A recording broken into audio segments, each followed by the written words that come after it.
بسم الله والصلاة والسلام على رسول الله. اللهم صل وسلم وبارك على سيدنا محمد وعلى آل سيدنا محمد، أمين يا رب العالمين. إخواتي متابعيني الكرام، يا رب دايما تكونوا بخير وبصحة وبسعادة. أتمنى لكم السعادة في يومكم وفي عمركم بإذن الله الرحمن الرحيم. حابب أتكلم معاكم الأول على كام خبر كده يخصوا نادي الزمالك. أول خبر هو الخبر اللي تم إعلانه على لسان المتحدث الرسمي لنادي الزمالك الأستاذ أحمد سالم بخصوص إيقاف القيد الجديد اللي خاص بالنادي الزمالك بسبب مشكلة باتشيكو، والمبلغ اللي تحول إلى 40 مليون جنيه بحوالي 18,000 حوالي 800,000 يورو، فحوالي ب 40 مليون جنيه.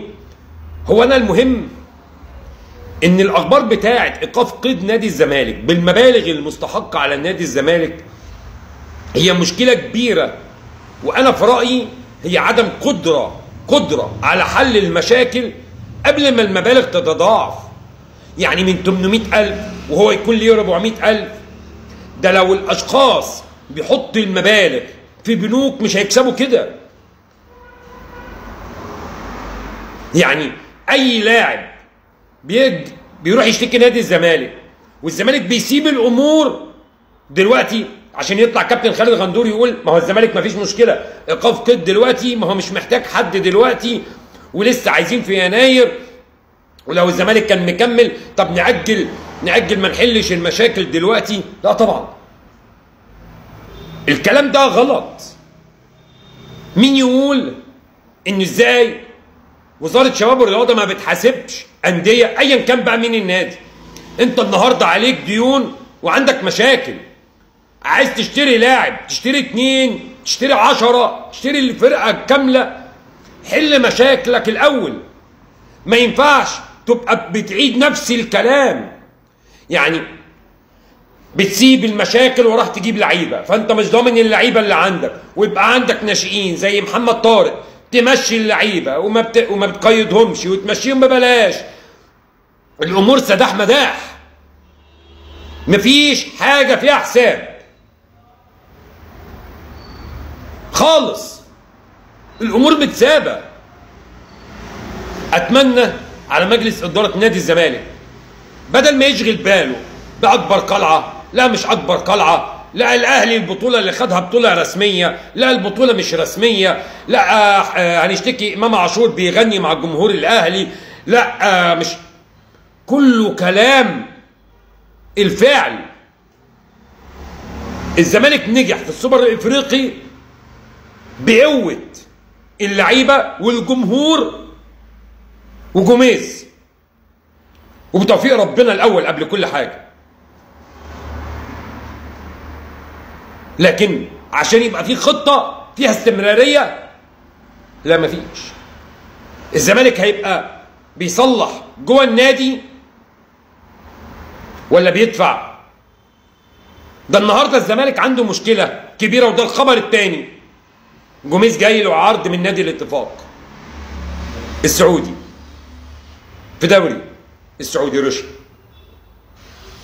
بعيد عن العرض المقابل المادي الكبير، وبعيد ان جوميز ياخد قراره في التوقف الدولي. الزمالك عنده مشكله ان لو بيتفق مع مدرب جديد في الوقت ده ومدير فني عشان يحقق له رغباته، هل الزمالك حاطط خطه بديله ولا مستني ان جوميز ياخد هو ياخد القرار، ولما ياخد القرار الزمالك يبدا يفكر هيحل مشكلته ازاي؟ انا لو مكان مجلس اداره الزمالك أكون من دلوقتي بفكر وبرتب وبحضر، وما تحطش تحت قرار لجوميز. جوميز اللي عنده زيزو متصاب، اللي لسه بيفكر هو ممكن يشرك شيكابالا مكان زيزو، لا مش لا، هيغطيه ازاي، هيستخدمه ازاي، لا لسه. طب هيستخدم سامسون عشان يتفاجئ جوميز انه مفروض عليه ان محمد حمدي يتم اشراكه، ولو ما اشتركش ب 40% هيبقى في مبلغ لازم يدفع لإنبي.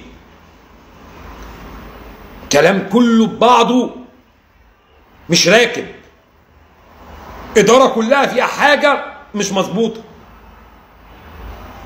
عشان النهارده الكلام خلاص يناير جاي، زيزو ما جددش، طب انتوا سايبين زيزو، طب زيزو اللي هياخد فلوسه دلوقتي، طب لا هندفع اللي علينا دلوقتي، طب هنزود عقد جوميز ونكتب عقد جديد ونزود له المبلغ المالي ونزود الشرط الجزائي. الزمالك عنده مشاكل كتير، لازم يفضي نفسه من الحاجات اللي بره ويركز على اللي جوه، ازاي يدير فرقته. ده الزمالك لغايه دلوقتي ما خدش قرار حتى لو على الورق بمعاقبه اللعيبه اللي اتحجزت في الامارات، اللي خدت حكم ثم عفو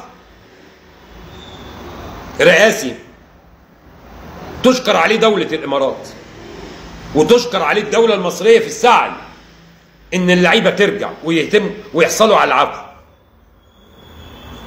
الزمالك ما فكرش انه يعاقبهم ولو على الورق، ولو قسم حتى بالمستحقات، قسم من المستحقات المالية.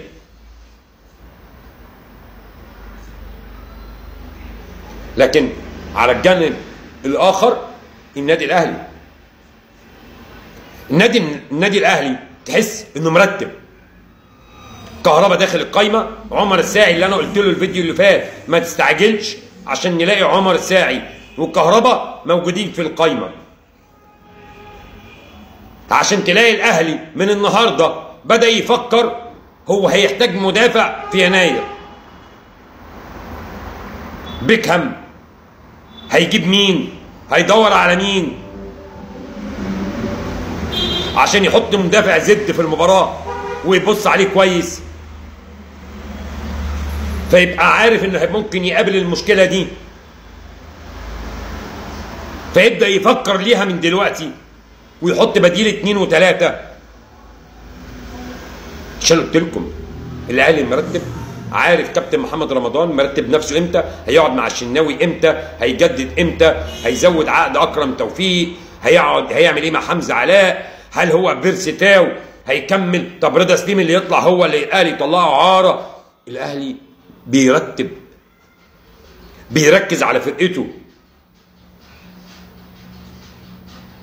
عشان كده النهارده قراراته لا، ده حتى انتخاب نائب رئيس النادي الاهلي مترتب معروف، اذا كان المستشار محمود فهمي يكمل او ينسحب ويتساب المنصب تقديرا للمرحوم الاستاذ عمرو فاروق يتساب باسمه.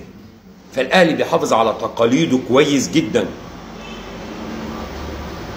وفكره ان اللي ما يقفش مع النادي الاهلي من الانديه دلوقتي، والاهلي بيطلب اقاله لجنه الحكام وتعيين خبير، وانه كمان الانديه اللي بتتضرر من قرارات مصيريه في المباراه تسمع الفار، اللي ما يتضامنش ويقف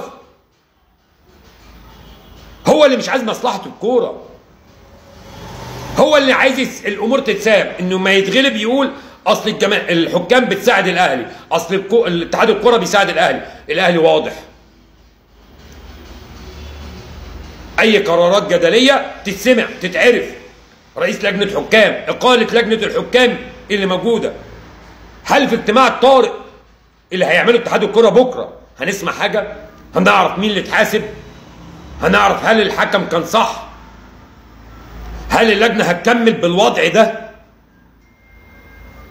لا طبعا، الامور سيئه. رؤساء الانديه، رئيس نادي الاتحاد، الاسماعيلي، كل بتروجيت، كل زد، لازم قرارهم يبقى واحد. هم عملوا اجتماع